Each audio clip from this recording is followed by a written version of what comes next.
नमस्कार. कशात सगळे? स्टॉक मार्केट आणि बरेच काही या सिरीजमध्ये फंडामेंटल ॲनालिसिसचा प्रत्येक पॉईंट आपण डिटेलमध्ये अभ्यास केला. आजच्या व्हिडिओमध्ये एक 5 ते 10 मिनिटांमध्ये एका कोणत्याही स्टॉकचं पूर्ण फंडामेंटल ॲनालिसिस कसं करायचं हे आपण डिस्कस करणार आहोत.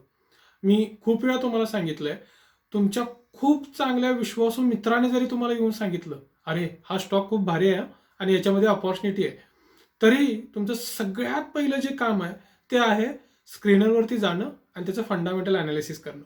आणि आजच्या व्हिडिओमध्ये तेच किती कमीत कमी वेळामध्ये आपण ते करू शकतो हेच आपल्याला बघायचं आहे. ठीक आहे, तर आता स्क्रीनवरती जाऊयात आणि स्क्रीनवरती जाऊन आपण फंडामेंटल ॲनालिसिस कमीत कमी वेळामध्ये कसं करायचं हे बघण्याचा प्रयत्न करूयात. त्यासाठी मी 2 गोष्टी करणार आहे. एक तर आपण सध्या स्क्रीनरवरती आहोतच. दुसरं, मी एक आपली स्वतःची एक्सेल शीट बनवून घेतली आहे. बघा, या पूर्ण सिरीजमध्ये आपण खूप सारे फंडामेंटलचे पॉईंट्स बघितले. तेच हे पॉईंट्स आहेत. फक्त मी काय करणार, 10 टॉप प्रायोरिटीचे पॉईंट्स घेतलेत आणि त्या प्रत्येक पॉईंटला 1 मार्क दिलाय. म्हणजे तो फंडामेंटल जर सॅटिस्फॅक्टरी असेल तर मी त्याला 1 पॉईंट देईन आणि जर सॅटिस्फॅक्टरी नसेल तर त्याला मी 0 मार्क करेन. सो आउट ऑफ 10 आपल्याला रँकिंग करायचं आहे. मग मी ऑलरेडी खूप सारे स्टॉक्स फंडामेंटली अनालाइज केलेत. आज काही एक्झाम्पल्स घेऊन आपण करूयात. मला सगळ्यात पहिल्यांदा जे करायचं आहे ते फॉर एक्झाम्पल आपण करूयात एशियन पेंट्स. खूप वेळांदा हे एक्झाम्पल घेतलंय, सो जाणून बुजून मी ते एक्झाम्पल घेतलं. तर सुरुवातीला आपण ROC आणि ROE बघूयात. आपल्या फंडामेंटल अनालिसिसनुसार आपण काय बोललो होतो की ROC आणि ROE कमीत कमी 15% वरती पाहिजे. आहे का? आहे. सो ROC आणि ROE ला मी 1 पॉईंट देऊन देतो. सो इथे मी लिहून देतो Asian paints. Done. So ROC ROE 1 point आले. त्यानंतर डेबिट टू इक्विटी रेशो काय सांगितलं होतं आपण? 0.2% पेक्षा जास्त नाही पाहिजे. सो हा किती आहे? 0.14. So it is accepted. So we will give 1 more point. Then debit to equity ratio झाला. त्यानंतर पब्लिक होल्डिंग किती नाही पाहिजे? 30% जास्त नाही पाहिजे. सो आता किती आहे हा पब्लिक होल्डिंग? तर हा आहे 19.4. So will give 1 point more. Then pledging percentage. So या प्लेजिंग पर्सेंटेजवरती आपण चर्चा केली होती. सो प्रमोटरकडे जे शेअर्स आहेत त्याच्या किती टक्के त्यांनी केलंय? तर 6.58% इतकं त्यांनी प्लेज केलेलं आहे. So as per fundamental is it accepted?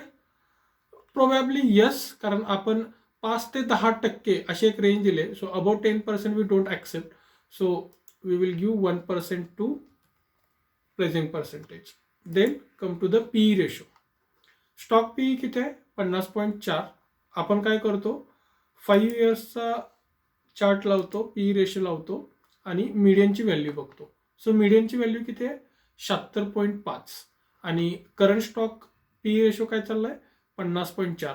So as per my understanding this is one of the best opportunity right now. But again we have to check for sales growth, profit growth, cash flow, खूप साऱ्या गोष्टी आहेत. Then what we will do, we will go to screener again. मग आता मी basically ही method follow करतो की मी याची एक एक्सेल शीट डाउनलोड करून घेतो. तिकडे मला sales growth, profit growth, even cash flow आणि रिझर्व्स आणि बॉरोइंग्स बघायला खूप सोप्या पद्धतीनं काम करता येतं. त्यामुळे मी इंटेन्शनली एक्सेल शीट डाउनलोड करतो. सो माय मेथड इज, आज 15 मार्च आहे. So yes, I just download it. I'll just open this file. Yes. So income statement.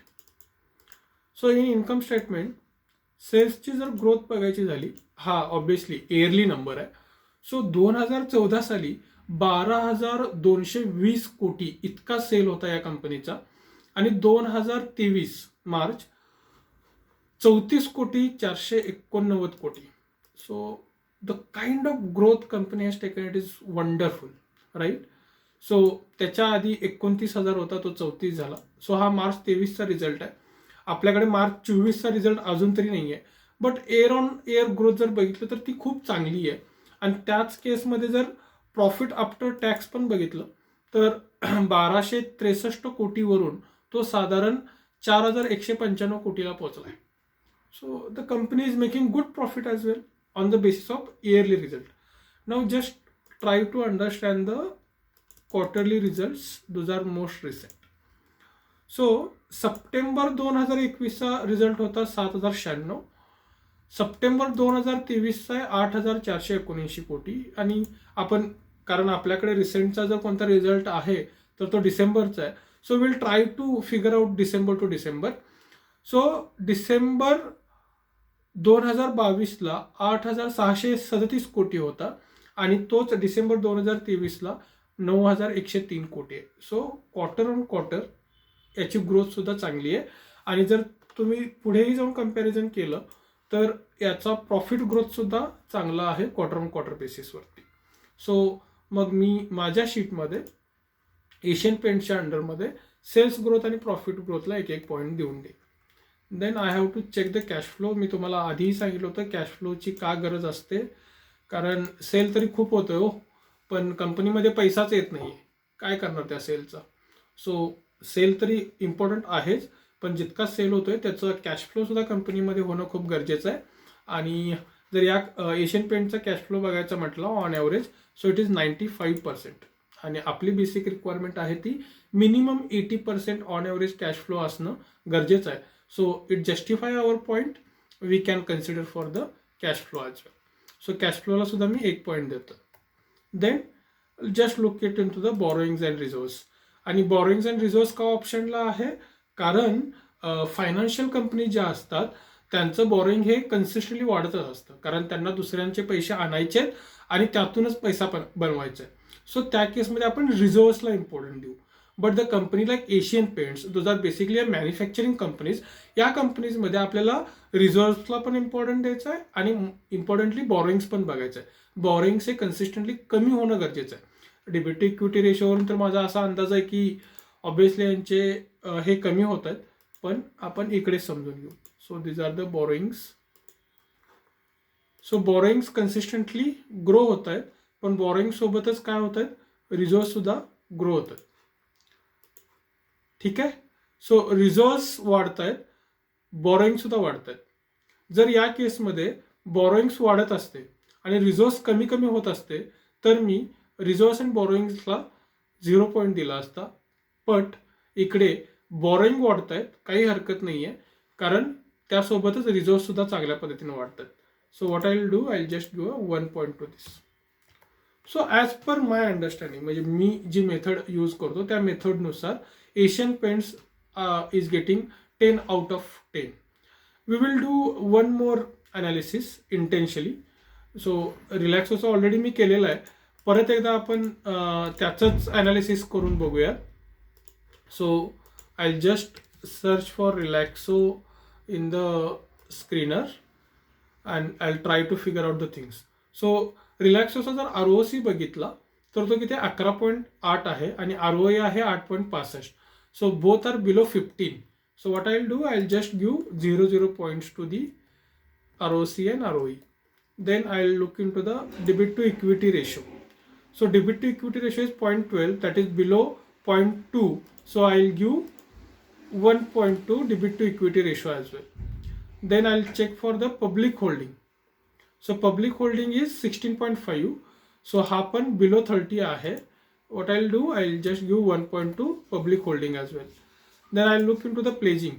So pledging percentage जे आहे ते 0 आहे. So what I'll do, I'll give 1 to the public holding as well. So PE ratio स्टॉकचा PE जो आहे तो 110 आहे आणि जर याचा मी 5 वर्षाचा ॲव्हरेज जर बघायचा म्हटला तर तो 99.8 आहे. So it is above average value. अशा केसमध्ये माझं अंडरस्टँडिंग असं असतं की बाकीचे जरी पॉईंट्स खूप चांगल्या पद्धतीनं असतील तरी PE रेशो खूप हाय आहे ॲव्हरेजपेक्षा, जो की मला बिलोच हवा आहे. अशा केसमध्ये मी या स्टॉकची प्राइस खाली येण्याचा वेट करतो. मग मी काय करेन, मी करेन या पर्टिक्युलर स्टॉकला मार्क करून ठेवेन आणि वेट करेन की PE जी व्हॅल्यू आहे ती ॲव्हरेज व्हॅल्यूपेक्षा खाली येईल. ठीक आहे, पण आपण पुढे पण अनालिसिस करू. सो या केसमध्ये मी काय केलं, PEला 0 पॉईंट दिले. Then I have to check for sales growth, profit growth, reserves आणि बॉरोइंग्स आणि कॅश फ्लो. सो मी काय करेन, याची एक्सेल शीट डाउनलोड करेन फॉर द 15th मार्च आणि ही फाईल ओपन करेन. I'll go to the income statement. So 2014 साली 1180 कोटी, आता ती पोचले 2783 कोटी. एशियन पेंटला कम्पेअर कराल, इट विल बी डिफरंट, कारण Asian Paint is having another business, Relaxo is having completely different business. ठीक आहे, but consistent year on year growth तरी आहे. क्वार्टर ऑन क्वार्टर ग्रोथ आहे का? डिसेंबर 2022ला 681 होता, तो 713ला पोहोचलाय. सो एअर ऑन एअर आणि क्वार्टर ऑन क्वार्टर ग्रोथ तरी आहे. सोबतच प्रॉफिट ग्रोथ पण होतीये. पण जर आधीचा प्रॉफिट बघितलं 2021 साली आणि आत्ताचं जर प्रॉफिट बघितलं, नेट प्रॉफिट, तर ते कमी आहे. याचे मल्टिपल रिझन्स याच्यामध्ये असू शकतात, कारण इंटरेस्ट पे रेट सुद्धा यांचा वाढलेला आहे, राईट. आणि दुसरं पण एक ऑब्झर्वेशन ज्यावेळी आपण केलं त्याच्यावरती आपण नक्की बोलूच. बट सेल्स ग्रोथ आहे. What about reserves are growing आणि borrowings are reducing. So reserves वाढत आहेत आणि बॉरोइंग कमी होत आहेत, म्हणजे कर्ज कमी कमी होत चाललंय. So this will get 1 point there. So sales ग्रोथला 1 पॉईंट, प्रॉफिट ग्रोथला 1 पॉईंट, कॅश फ्लो चेक करायचा आहे अजून आपण. बॉरोइंगला 1 पॉईंट, बॉरोइंग आणि रिझर्व्सला. Just check for the cash flow. So cash flow is 130%, that is good. So we will give 1 point. आता तुम्ही विचाराल की कॅश फ्लो 100% पेक्षा जास्त कसा असू शकतो? That is because company is taking advances from the vendor. So ते ॲडव्हान्स घेत आहेत पेमेंट आणि त्याच्या बेसिसवरती मॅन्युफॅक्चरिंग करतात. So that is a good point. But where this particular company is failing, म्हणजे ही कंपनी कुठे फेल करते, and those are the majorly 2 points, ROC and ROE and PE also. मग ROC आणि ROE हा बिलो 15% आहे. याचा अंडरस्टँडिंग माझ्यासाठी काय आहे, तर कंपनीकडे जे कॅपिटल आहे ना त्याचं मॅक्झिमम युटिलायझेशन करून त्यांना ग्रोथ मिळवता येत नाहीये. ते स्किल त्यांच्याकडे आलेलं नाहीये आणि इक्विटीवरती सुद्धा तितका चांगला रिटर्न अजून बनलेला नाहीये. आणि PE वरून काय अंडरस्टँड येतं की हा स्टॉक प्राइस अजूनही खाली येऊ शकतो, म्हणजे खाली येण्यासाठी या स्टॉकमध्ये पोटेन्शियल बाकी आहे. तर अशा पद्धतीने आपण कोणत्याही कंपनीचं खूप कमीत कमी वेळामध्ये फंडामेंटल अनालिसिस करू शकतो. पण फंडामेंटल अनालिसिस करण्याआधी आपल्याला एक इंडिकेटर घ्यावा लागेल, तो टेक्निकल अनालिसिसमधून घ्यायचा आहे. आणि नेक्स्ट व्हिडिओज पासून आपण टेक्निकल अनालिसिसच्या सिरीजला सुरुवात करतोय, जिथे वेगवेगळ्या स्ट्रॅटेजीज आपण शिकू. त्या स्ट्रॅटेजीज आपल्याला बाईंग इंडिकेटर देतील.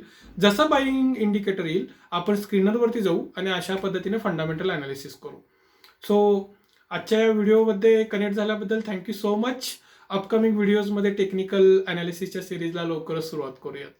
लवकरच भेटू. Thank you so much.